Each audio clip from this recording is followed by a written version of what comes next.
नमस्कार, capital TV Uttar Pradesh देख रहे हैं आप। मैं हूं आपके साथ सोनाली। सपा और आरएलडी के बीच सीट बंटवारे को लेकर फैसला हो चुका है। कल रात अखिलेश यादव के प्रतिनिधि और जयंत चौधरी के बीच लंबी बातचीत हुई। इसमें आरएलडी कितने चिन्ह पर लड़ेगी, कितनी सीटों पर लड़ेगी, ये जानने के लिए देखिए हमारी खास रिपोर्ट। समाजवादी पार्टी और आरएलडी के बीच सीटों का बंटवारा अब हो चुका है। कल रात अखिलेश यादव के प्रतिनिधि और जयंत चौधरी के बीच लंबी बातचीत हुई। इस दौरान फोन से अखिलेश भी जुड़े। आखिर में ये बात भी निकलकर सामने आई है कि समाजवादी पार्टी के 6 लोग आरएलडी के चुनाव चिन्ह पर लड़ेंगे। इससे पहले राष्ट्रीय लोक दल आरएलडी प्रमुख जयंत चौधरी ने कहा था कि अगले 2-3 दिन में उम्मीदवारों की पहली लिस्ट सामने आ जाएगी। समाजवादी पार्टी के साथ सभी सीटों पर मिलकर चुनाव लड़ेंगे। उन्होंने कहा कि जल्द ही सीट बंटवारे की औपचारिक घोषणा भी कर दी जाएगी।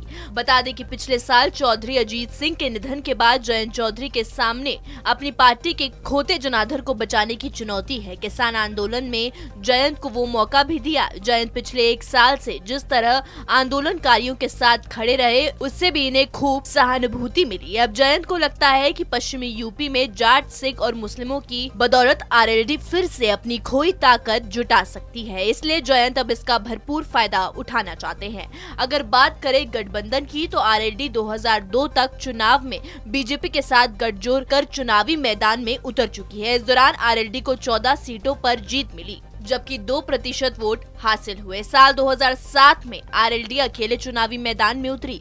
इस चुनाव में आरएलडी ने 10 सीटों पर जीत हासिल की, जबकि वोट प्रतिशत 2 से बढ़कर 4 पर पहुंच गया। 2012 के चुनाव में आरएलडी कांग्रेस के साथ गठबंधन कर चुनावी मैदान में उतरी। इस दौरान उसे 9 सीटों पर जीत हासिल हुई, जबकि वोट 2% मिले। वहीं एक बार फिर साल 2017 में आरएलडी ने अकेले चुनाव लड़ा, जिसमें 1 सीट पर जीत हासिल की, जबकि 2% वोट मिले।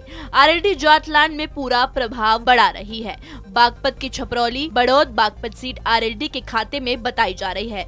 मुजफ्फरनगर की सीट को छोड़कर बाकी सीट आरएलडी के पास रहेंगी। मेरठ में सिवाल खास आरएलडी के पास बताई जा रही है, जबकि कैंट में पंजाबी समाज के एक कदावर नेता आरएलडी अपने खेमे में शामिल करने के लिए जान लगाए हुए हैं। आरएलडी मुखिया जयंत चौधरी और सपा के पूर्व मुख्यमंत्री अखिलेश यादव की सोमवार को मोबाइल पर लंबी बातचीत हुई। राष्ट्रीय लोक दल के नेताओं ने टिकटों को लेकर दिल्ली में डेरा डाल लिया है। बताया जा रहा है आरएलडी के राष्ट्रीय अध्यक्ष जयंत चौधरी और पूर्व केंद्रीय मंत्री सोमपाल शास्त्री पहले चरण के चुनाव को लेकर लंबा मंथन कर रहे हैं। पहले बताया जा रहा था कि प्रत्याशियों की पहली सूची 11 जनवरी को आरएलडी जारी कर सकती है, लेकिन अब 13 जनवरी तक ही नाम फाइनल किए जाएंगे। इस रिपोर्ट में मेरे साथ इतना ही। बने रहिए कैपिटल टीवी उत्तर प्रदेश के साथ। नमस्कार।